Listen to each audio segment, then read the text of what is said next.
a nice one for talking for Spin Legal, but we spent some money on it. We spent $100 on getting a intro video. Anyway, welcome everybody. Monday, January 20th. Blimey, we're already so far through Monday. We're already into our third week, I believe, of January. There we go. So Peter Giblett and Dave Wheeler welcome you to Talking Niagara, your news and opinion talk show for the Niagara Falls. How about that? I already ordered my Christmas cards. You've already ordered them, have you? That's probably wise because you probably need a good 30 or 40,000, don't you? Yes. You know? Yes. I've So, hired some refugees to write them out for me. good idea. Good idea. And you're paying them 20 cents an hour, I guess. Yeah, a bag of rice and an apple. Okay, so it is January the 20th, and that means it is supposed to be Blue Monday, which is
let's see if we can get this back on the road. There we are. There we are. Okay. Right.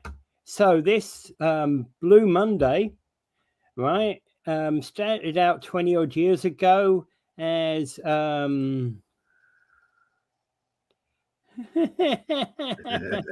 yeah, we'll get to that. We'll get to Yeah, I that. have to fly down to Washington later today. I was invited to the inauguration. Okay, so what I was just saying is today is Blue Monday, right? It started off as a marketing thing for a holiday company. They basically said this is the worst day of the year. It's time to get away. Go off to the Caribbean or something like that, right? In fact, it was a whole load of marketing companies. It was in Europe as much as it was in North America. I think it Trouble started is, in Europe. pardon me? I think it started in Europe. I think it started in the UK actually. Yeah, I think it probably did. Trouble is, it turned out to be an absolute load of bunk, and they are still doing this today. They're still going on about Blue Monday today. It's true that about the 20th is when the credit card bills come charging in, and you kind of go, holy moly, I overspent for Christmas, Yeah. but it's not the end of the world. Yeah, no, it isn't. But it's also a thing to get people motivated to go south. That was the travel agencies came up with this thing, but the best part of it, of course, is that they're you know it's just kind of like a Black Friday kind of thing. It's really, but in Yeah, reality, there is a thing called SAD, seasonal yeah, affective disorder, yeah. and because of the lack of sunlight during this time, people are affected by it. People get depressed, people get anxious, that kind of thing. We get a lot less vitamin D basically because we're not exposed to the sun, and that could be a factor as well. Yeah. But seasonal affective disorder is a thing, and even the northern peoples haven't evolved anything to overcome it. You would think that by now the people living in the northern hemispheres after thousands of years would have found some sort of evolutionary sort of solution to this. But like say the people that live around Lake Titicaca or Lake, what's that one in South America? Titicaca? Titicaca, I think. Titicaca, Lake Titicaca. Those people have evolved huge lungs because the atmosphere is very thin there. Yeah. Some of the tribes in southern Africa have developed the ability to eat a lot of food when food is available, so their stomachs can swell out really huge, and they can take in enough food for 3 days basically, because food is not available continuously. But in the northern hemisphere, you would have thought that there would be a similar evolutionary kind of response to that, where we would be able to. And the Africans on the savannas can run hundreds of miles in a day in chasing their prey, or running from hunters. Yeah, and what is it? The Zulus or something like that are very, very tall because, or one of the groups down there. That's the Maasai. The Maasai. Yeah, and that's basically an adjustment to stay as far away from the heated ground as possible. So my point was the northern peoples haven't yet been have not found an evolutionary adjustment for SAD. In other words, we're all affected by the lack of daylight during these times, and it affects us emotionally, physically, that kind of thing. Yeah, basically, and this is what a lot of medical people are saying is we need to take supplements and get out more. Yeah, I think, we definitely have to get out more, because I remember as a kid, winter was my favorite season as a kid. Everybody's got to go out and clear their, clear their driveways anyway, because it's it snowed last night. Yes, it snowed last night, and so basically what we're doing here is we have to adjust. A lot of us have to adjust to the wintertime, but getting out in it is the main thing. You remember, as kids, we used to go out in the wintertime all the time. That was my favorite season. We could play hockey, snowball, building snow forts, all kinds of things we did all winter long. And we'd come home soaked to the ass, basically. Well, I remember people don't do that anymore.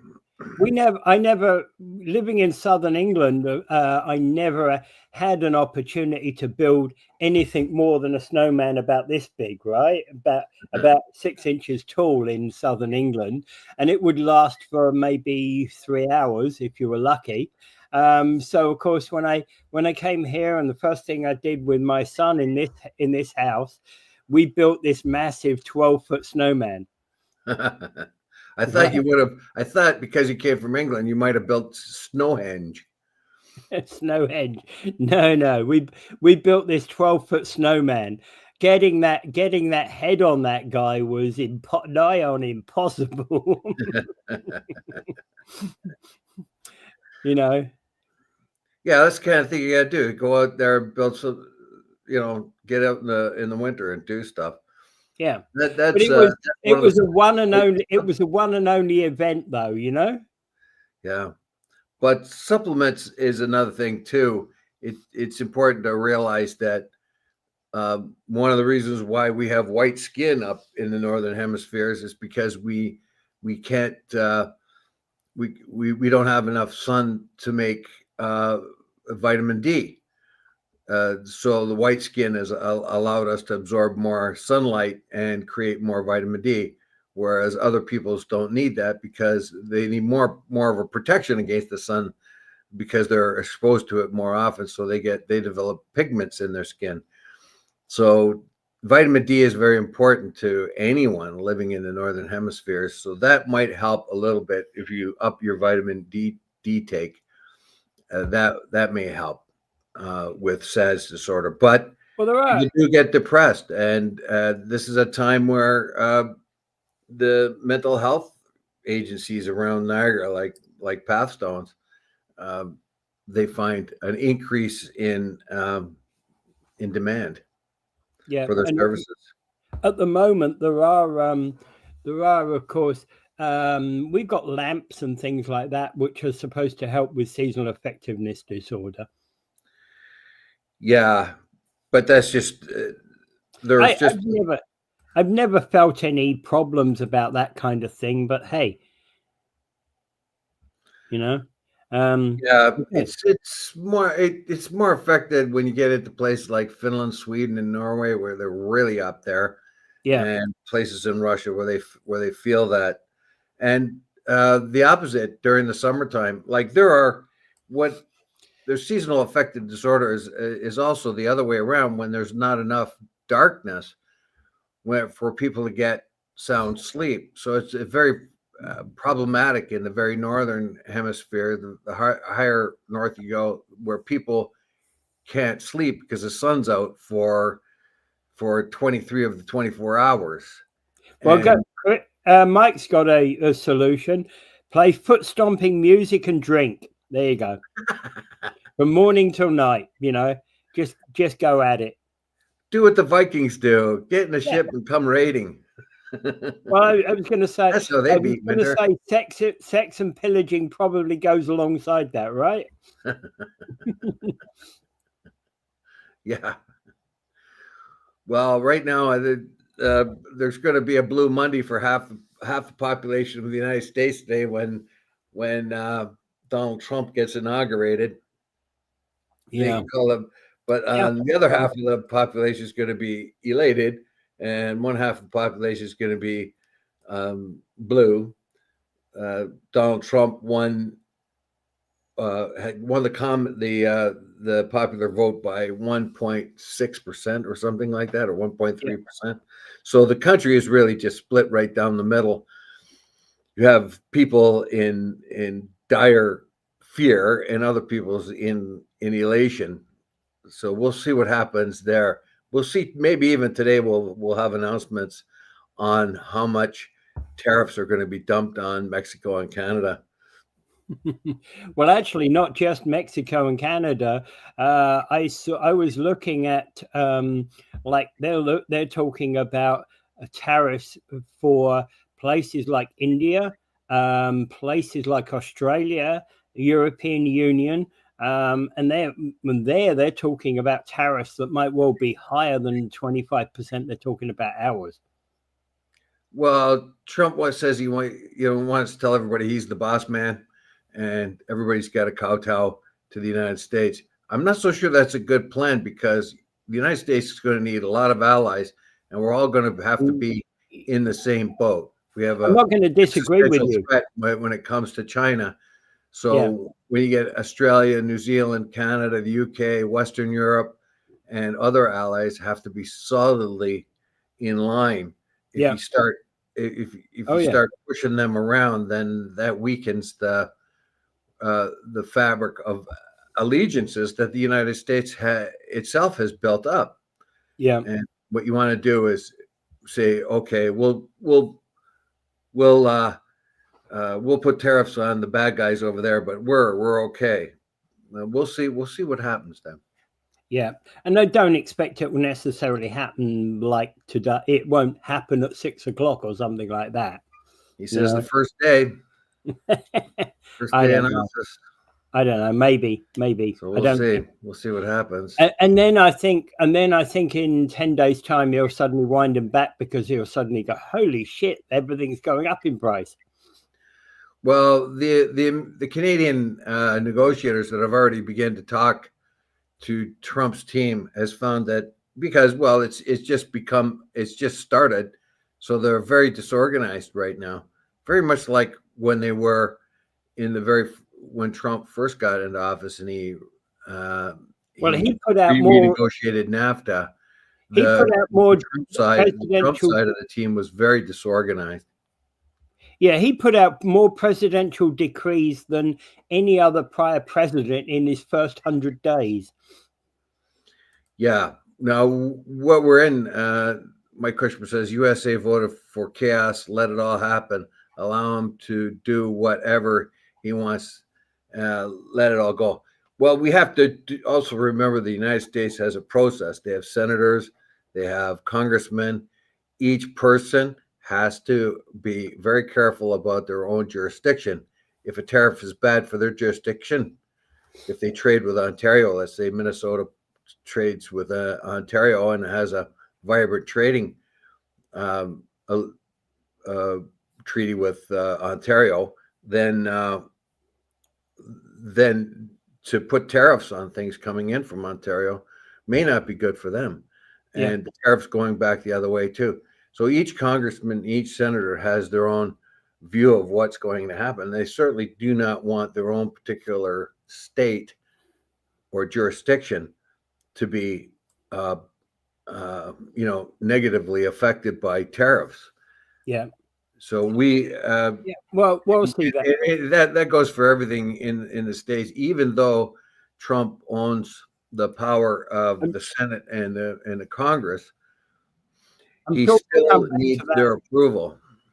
I'm sure we'll come back to that tomorrow. Yep.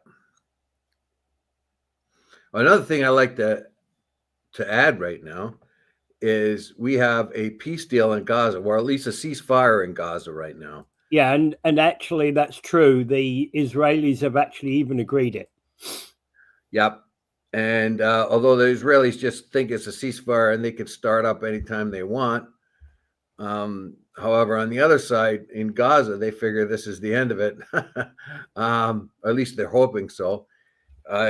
We'll see how this goes. We'll see how this goes, because each side can claim some sort of victory.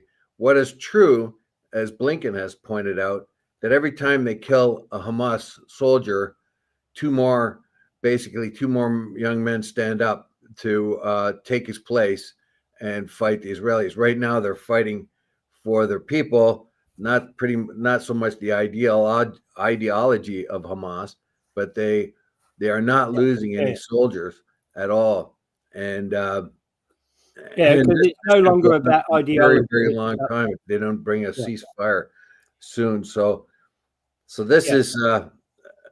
We'll see what happens as it moves forward. We do know that the Israelis have no interest in a two-state solution, no matter what they may say.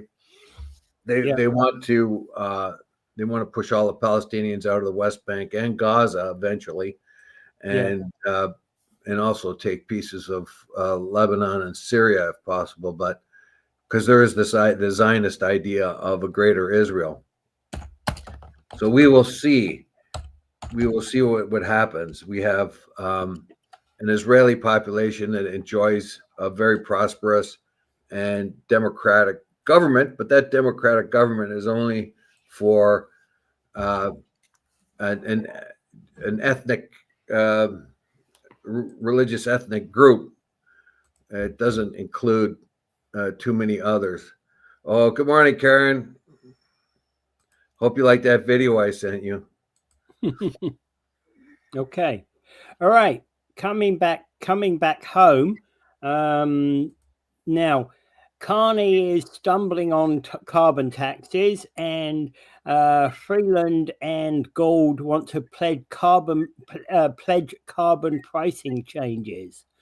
So there's this campaign for the Liberals is fully underway, and we'll see this play out, and I guess we'll see a new prime minister with this once the process is through. Yes, well, this Carney couldn't even just say, is it good or isn't it good? He just says we got to replace it with something else. I think pretty much across the board, people realize the carbon tax is not popular. Yeah. There is an Oh, argument whether or not it's effective or not by reducing carbon emissions by putting the price of fuel up. But that's a pretty hard thing to do in a place like Canada without hurting anyone. Meanwhile, if you have a carbon tax like we have now, that means you have to build a bureaucracy, right? So you have a bureaucracy that you have to build yeah. to collect and then give everybody back their money later, which all seems to be very dumb. It seems to me, and we're gonna hurt you now. We're gonna steal your money now and give it back to you later, kind of thing. It doesn't make a whole lot of sense to the average Canadian person. Yeah. Most Canadians see the need to reduce the amount of carbon that goes into the air, but not in the ways that they want to do it. They want to hurt the average person, and that just doesn't go down well with the average Canadian.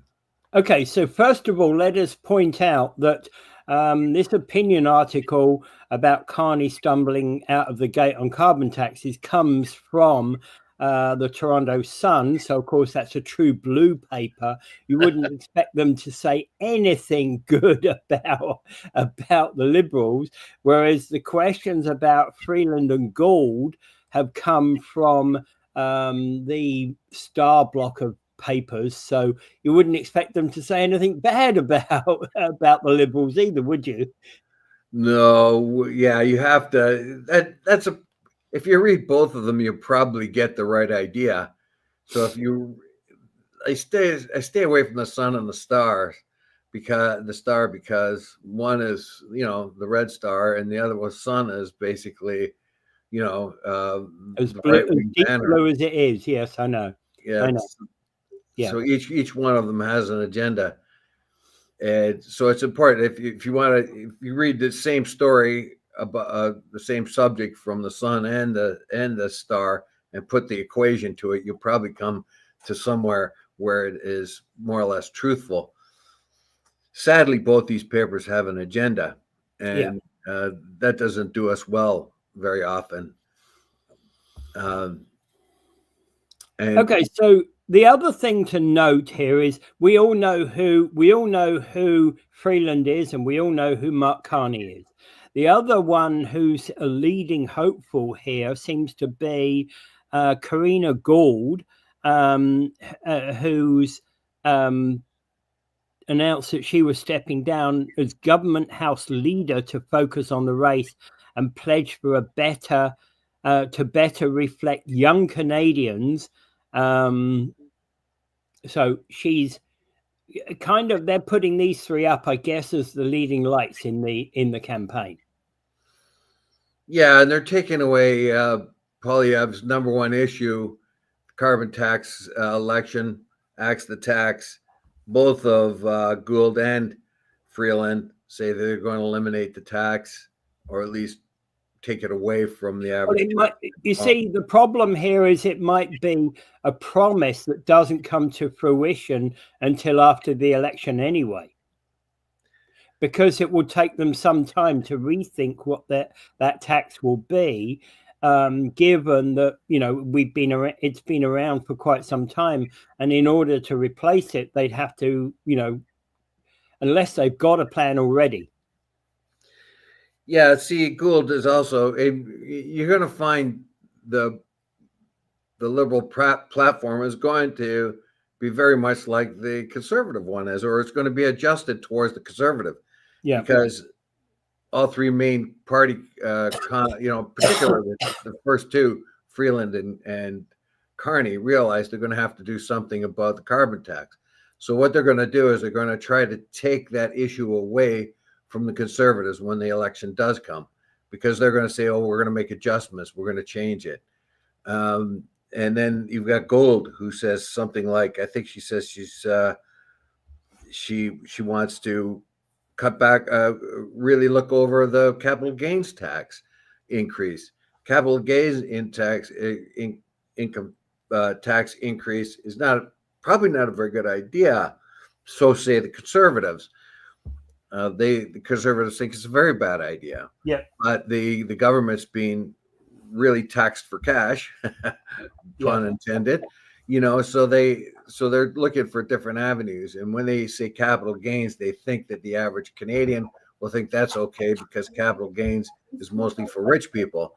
But if you have property like I did and I had to sell it, I had I had to pay capital gains tax on it. If I had to pay 66% capital gains tax, that would have been really quite a chew out of my of the real reason why I did have the property in the first place. So you see, things are not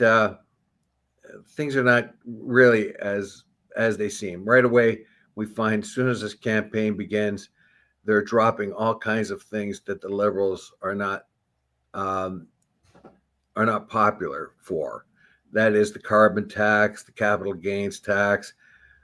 So we're going to find a whole lot of huff and bluster until you get right down to the election. As soon as they choose a leader, then they're going to decide which one of those campaign promises or whichever promises each different candidate had resonated with the average person. And the average person, and then they're going to say, okay, this is where we're going to go. We're going to axe the tax, but we're going to increase it on big industries and take it away from the average Canadian. The capital gains thing, we're going to have some kind of idea what we're going to do there. Freeland, of course, is going to campaign on the fact that she was the number one person who negotiated the last trade deal with the United States and Mexico, and she is very unpopular with Trump, and she's going to go on that and say, look, the reason why I was very unpopular with Trump is because I was a tough negotiator. Right now, she's going to say, you want somebody tough to be able to face off against him. Yeah, sorry about that. Sorry about that. Okay. I notice also in all of this that Foreign Affairs Minister Jolly has announced she's backing Carney and she's pulled out of the race. I do believe Carney's going to be the next leader, only because if the Liberals are sensible, they're going to do that. They're going to back Carney because he's a different face. He hasn't been part of a very unpopular party, and he can give reason for Liberals to come back out and vote for them. Yeah, a lot of Liberals wouldn't even have voted for or switch. Liberals wouldn't even come to the polls if they didn't have anybody to vote for. And we found that with the provincial election when Doug Ford got a huge majority, but only 28% of Ontarians or something came out to vote, something really ridiculous. And that's because other people didn't come out to vote because there was no reason to vote, because they had no candidate, viable candidates among the Liberals or the NDP. I think you're going to need a guy like Carney. He's witty. He's been there, done that kind of thing. He can make all those claims, and he can say that Poilievre has been nothing but an elitist politician, career politician. He can switch that elitist thing over to him. Both of Poilievre and Carney are from the West. They're both basically from Alberta, although I think Carney started off in the Northwest Territories. But in any case, they are hometown boys out west, and both of them are going to have appeal out west, which is something a little bit different, if you ask me. Okay. Ford. Here's a question: does Carney speak French?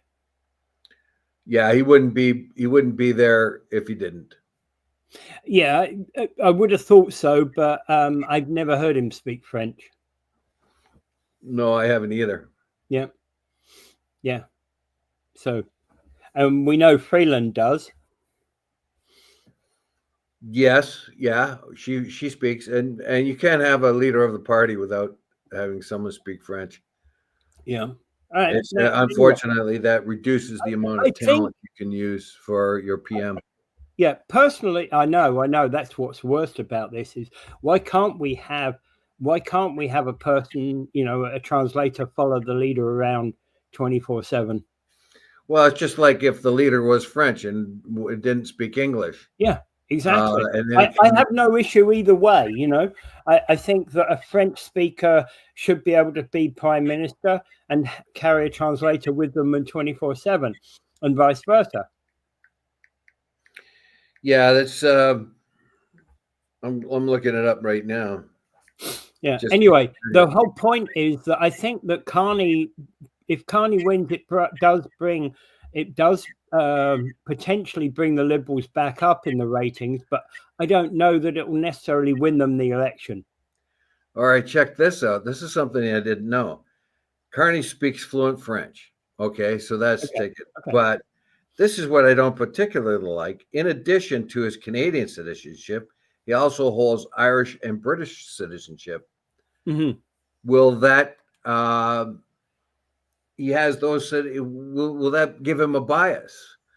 Is that a divided loyalty? You know what I mean? He's a Canadian born in Canada and all that, but will that give him a bias towards UK and Irish? That's a fair question. I'm not going to even attempt to answer that.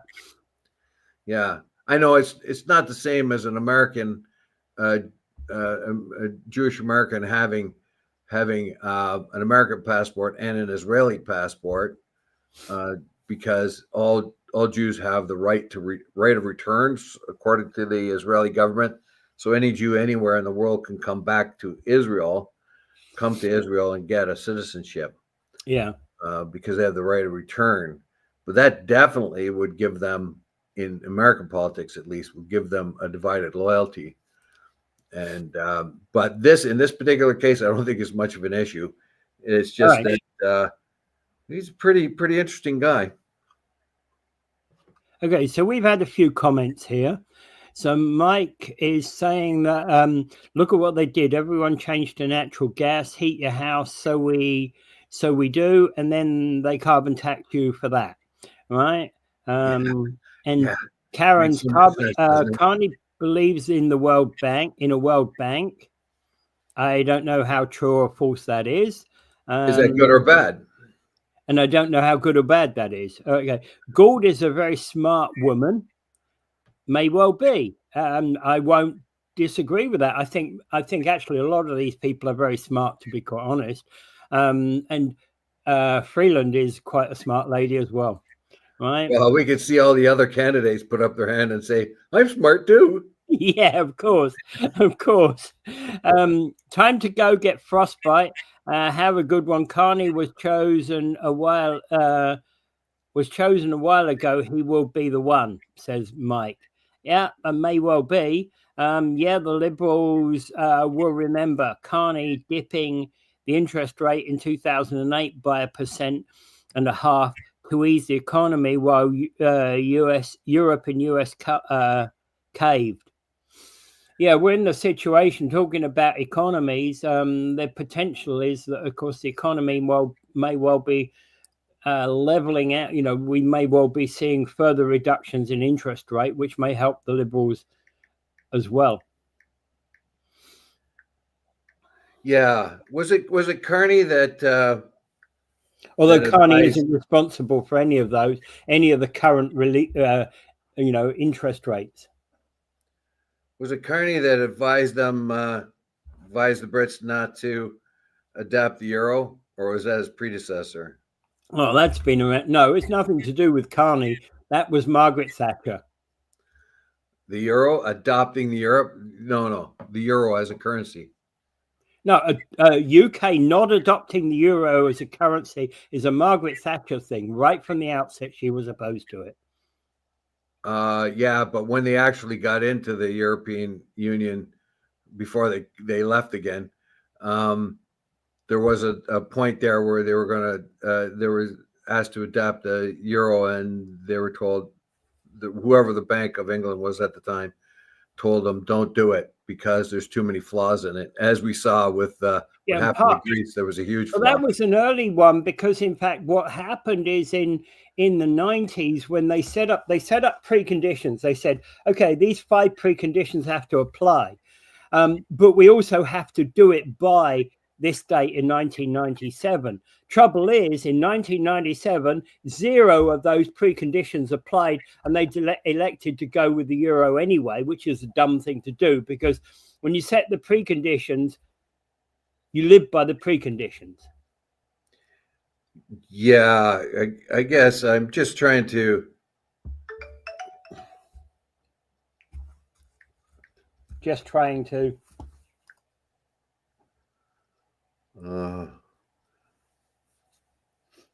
Why did England never adopt the euro? England Government never, retain Maggie control over Thatcher was interest against rates. it from the outset. Yeah. Anyway, that's a discussion for a different time. In any case, so right now, Carney is being, he ran the Bank of Canada, he ran the Bank of England, and both these economies are doing really bad right now. So I'm wondering, could any of that be laid at his feet? I'm not so sure. Yeah, I'm not so sure. I'm not so sure either because, in fact, he's not responsible for the latest tranche of rises in the Bank of Canada because he wasn't the governor of the Bank of Canada in this last couple of years. No, he hasn't been. Yeah. But I'm wondering if he laid any of the groundwork for that to happen. But we shall see. He's got like I said before, he's got the chops at least to challenge Polyev. Yeah. Polyev as a leader is not exactly the most popular guy, but there is a big hate on now for the Liberals. Can Carney turn that around? I expect that with a new leadership, they might get 5, 10, maybe even 15% back. But I don't think they're not going to be able to challenge the Conservatives, I don't think. Well, it takes a long time for the average person to get to know a new leader. We found that with Aaron O'Toole. When he was out there, people didn't even know who he was, and he had to face an election right away. And people weren't even quite sure who he was, what he stood for, or anything like that. Carney has a little bit better head start that way because he's been in and out of the news a whole lot. But do the people really know him? Do they really know him? Do they really have a good idea who he is?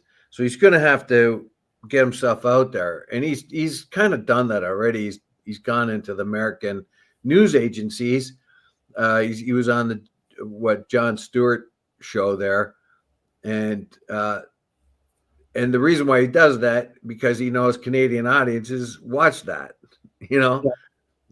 just same as Ford and the others have gone down there because they know not only that the Americans watch it, but the Canadians watch it, and that's a way to get their message out. Yeah. It tells you how much trust they have in the CBC to get their message out. Yeah, interesting. Yeah. Okay. All right. So moving on, the Bank of Canada expects to end its quantitative tightening for in the first half of 2025. So they're talking about the potential that interest rates will be back down to where they were. Well, because of the productivity and the lack of investment in Canada, Canada has to do something drastic.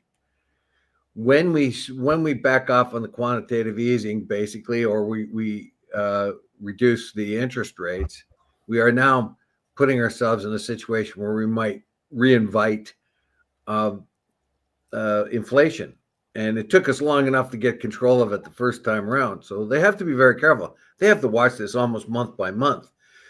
But as we reported earlier, some months ago, basically, is the Bank of Canada sees the problems that are happening in the economy. And that is lack of production and in a big way, lack of investment.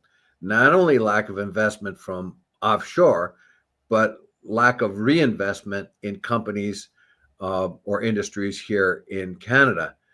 They are not reinvesting. They are not moving forward. They're sort of staying static.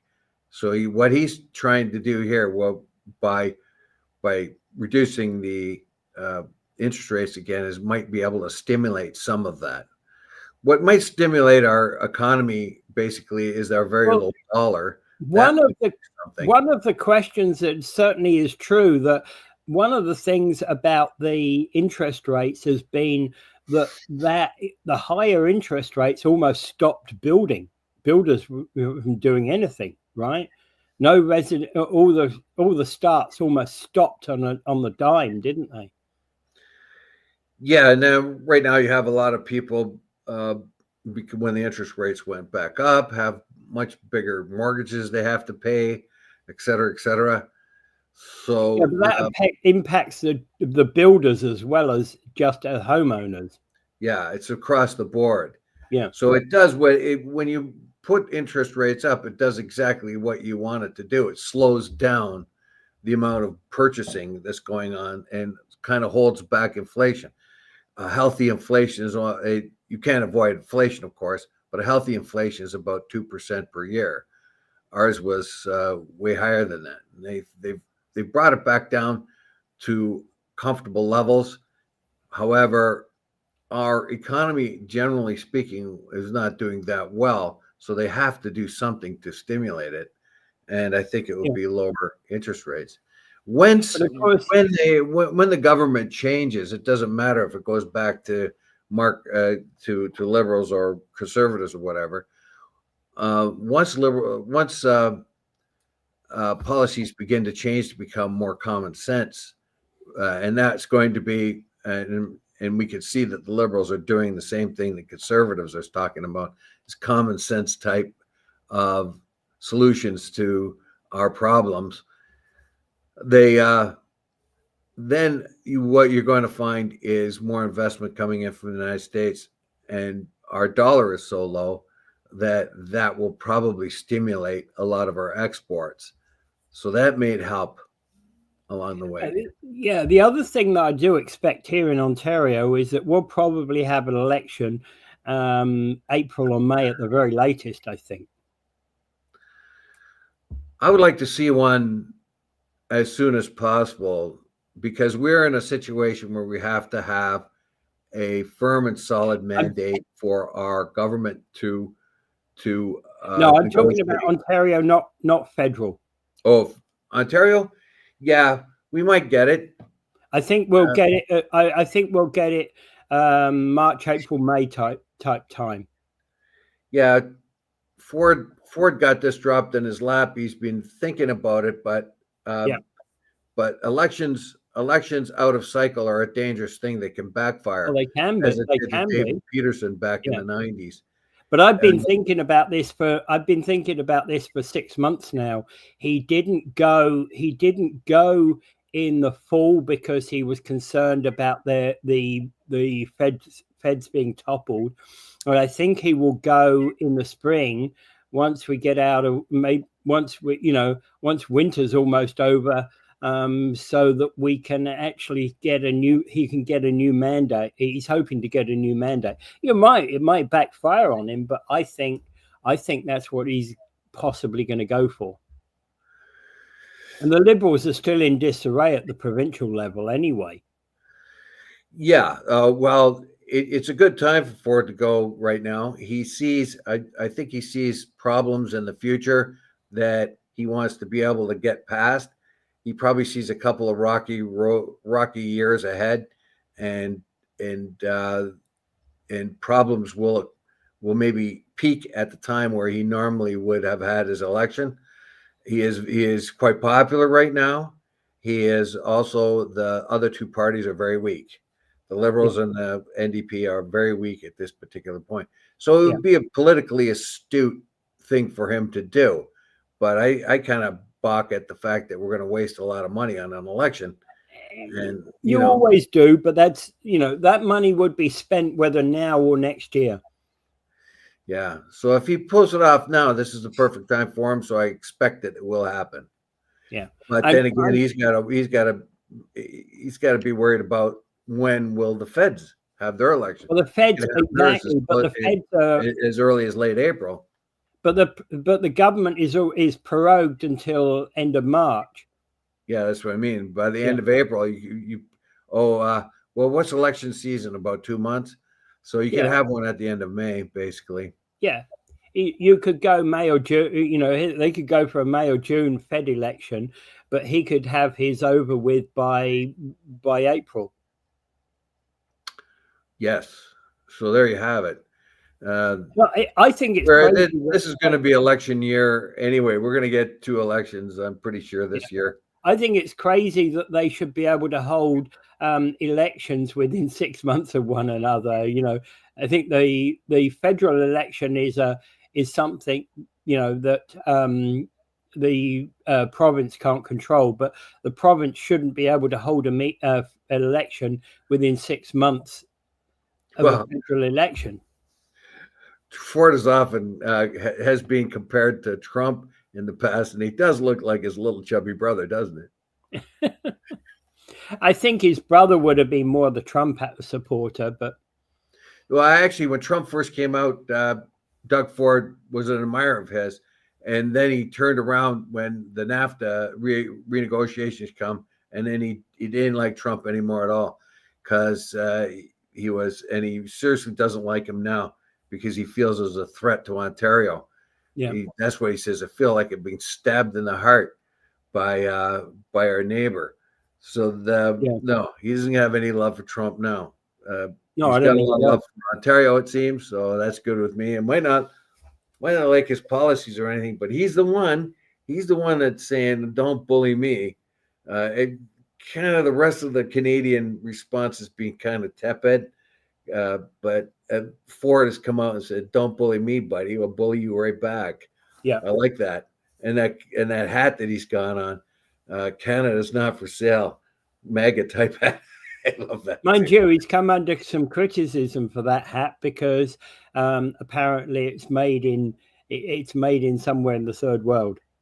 Is it? Oh, yeah. Well, so was the MAGA stuff. Apparently it was supposed to be all American made, and some of it was, but lots of clever entrepreneurs just ordered their stuff from China and sold it, and so a lot of the MAGA stuff was from China, oddly enough, and probably very little. They were quick to buy it now before the tariffs go up. And probably half those MAGA hats, Trump didn't make a dime from them.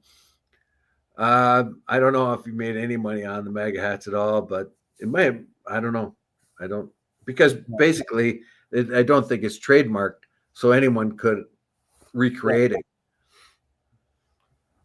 Yeah. All right. Okay. Anything else on the economy? No, but we're in for a tough ride.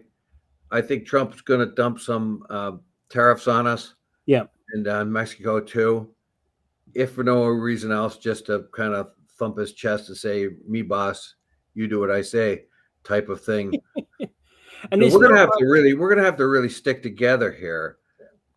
We can only appease him so much. So we're working harder on the border, which we should have been doing in the first place. But they have to realize that more drugs come from the U.S. into Canada than from Canada into the U.S.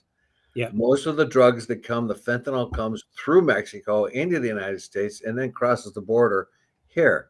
Oh yeah. They're also going to have to be aware of the fact that they could have a tsunami of refugee claimants coming into Canada, and they're going to have to take them back, and they're going to have to stop the illegals coming in and out of the United States. So I mean, it's on them as well. We have in fact, exactly. We have a large number coming. We will potentially get a large number of people coming across our border. Yeah, and our system's so dumb. Yeah, that. Oh, okay. Well, you can wait here for 7 years while we figure out if you're a refugee or not. Mm-hmm. That's interesting. It's also interesting that the Americans, Trump has worked against. If you're born in the United States, you don't necessarily become an American citizen, which has been what is the law up until now. Yeah, in fact, actually, there used to be a time whereby there'd be women who would try to figure out a way to get into the United States when they're 8.5 months pregnant, so their kids could become American citizens, even if they were out of the country, when the kid's 3 months old. Well, it's happening here too. There are a lot of refugees or other students or temporary workers come here and have babies.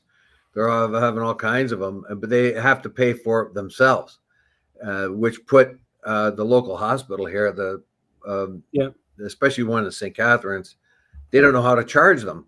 So the anesthesiologist and the doctor delivers, said, okay, go down on the money machine and give me $500 because they don't have a way of billing them.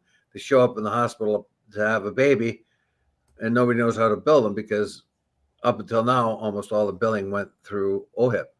Yeah. All right. Okay. I don't know whether we got time for this one, but okay. So let's go with it anyway.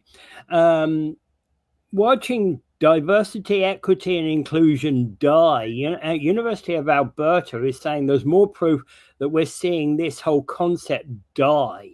This is President U of A President Bill Flanagan says the school is now prioritizing access to community, and belonging, not diversity policies.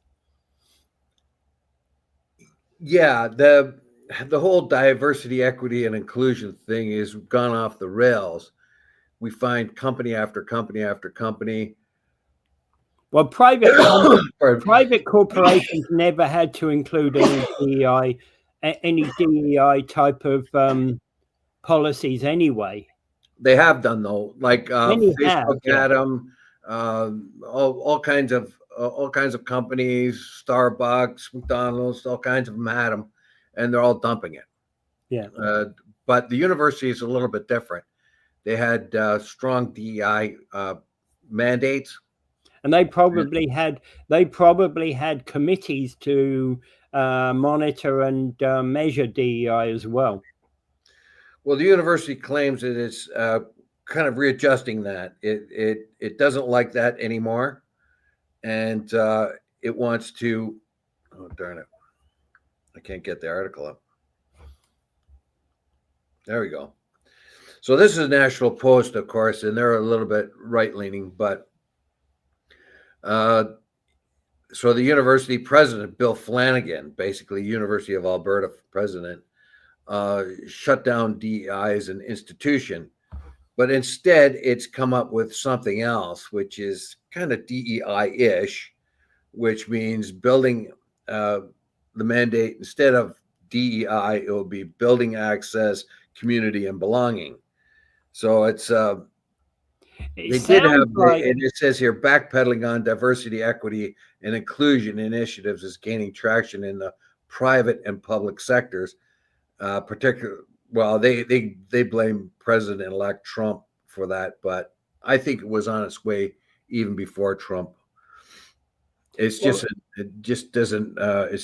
it's kind of a very odd thing, the way it's spread out. Go ahead. Yeah.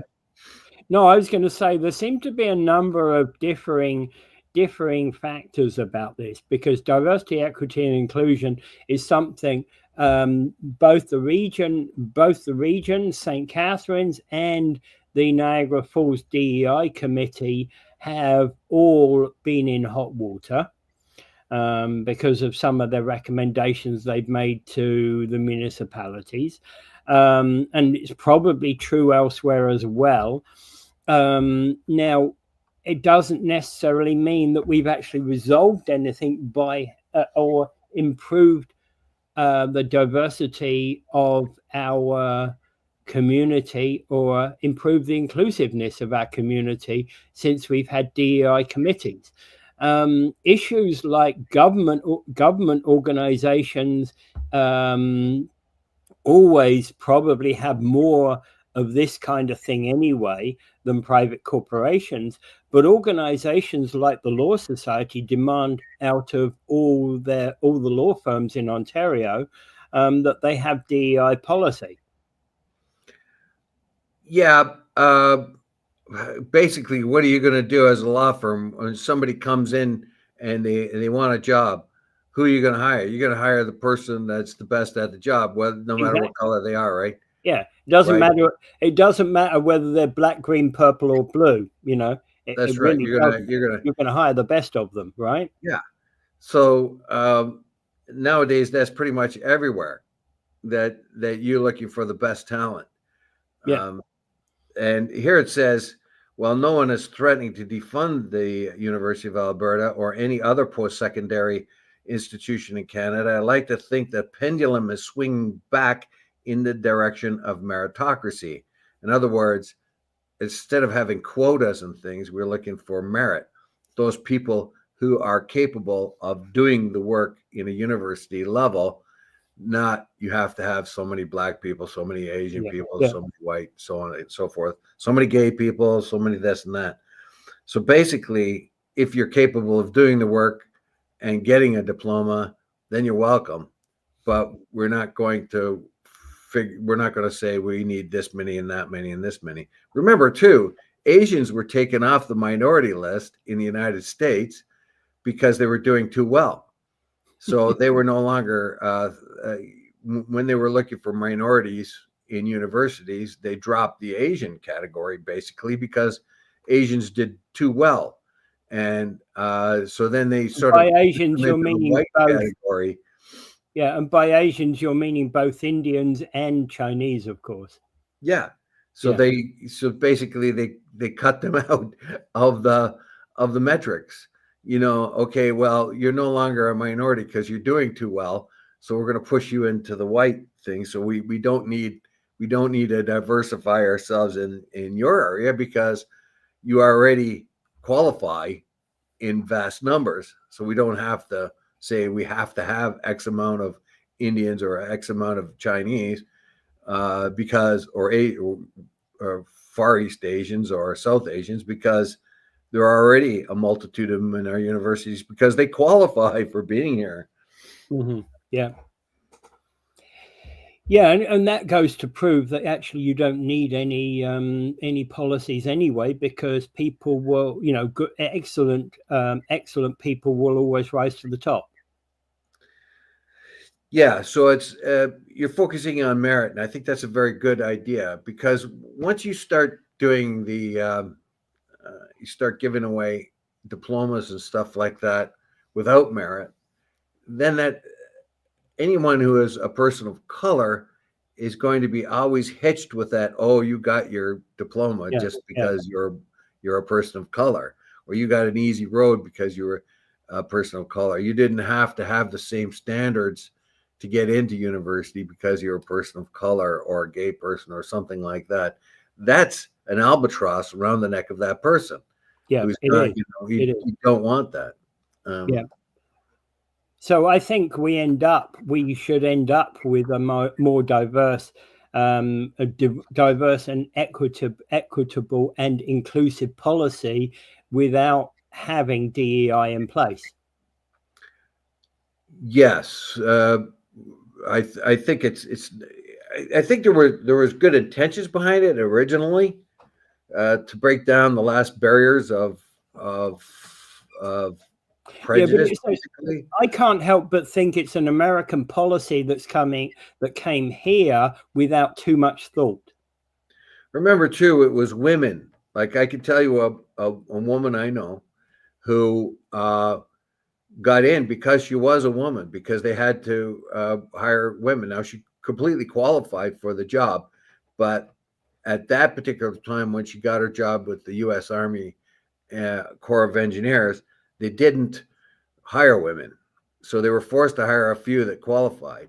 And she got threats and all kinds of things happened to her, and nasty notes left under her desk and under her door and all kinds of things like that.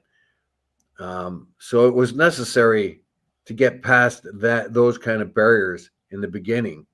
But I think at this particular time, those quotas or things like that to allow people who really do qualify have a chance. Unfortunately, now we see a situation where people are getting jobs that don't really qualify as much as someone else and get the job just because they're a gay person or a binary person or whatever. So I think by removing the a lot of that, the DEI stuff, plus the DEI stuff is getting very radical. If you hear the DEI people and how they wave their finger and call everybody colonists and white privilege and all that. Do you really want to hear all that? Okay. Couple of comments for you. Gary's saying everybody blames Trump. Not so sure that's true, but DEI is so stupid. No difference than an employer saying, "I'll hire you if you have the jab."